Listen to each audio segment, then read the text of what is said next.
sam ti tišinu kad riječi su boljele. Stajao kraj tebe kad noći su gorjele. Nosio tvoje strahove na svojim ramenima i krpao snove što su pucali među nama. I svake noći isto pitanje čujem, dok gledam nebo i šutim.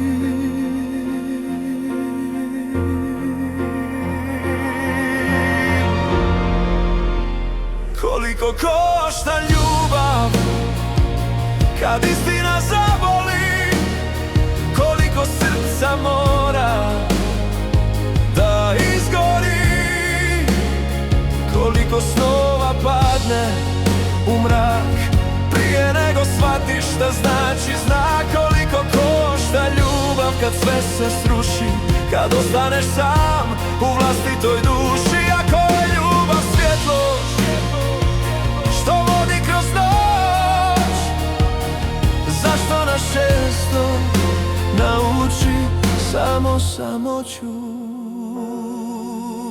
Gradio sam svijet od dijelova nas, a vrijeme je tiho raznijelo glas. Dao sam vjeru, ime i dlan, a ljubav nije lanac ni zatvoren stan. Možda ljubav nije bol koju branimo,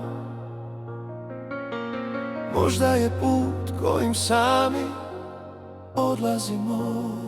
Koliko košta ljubav kad srce još vjeruje, kad nada u tebi još put pokazuje.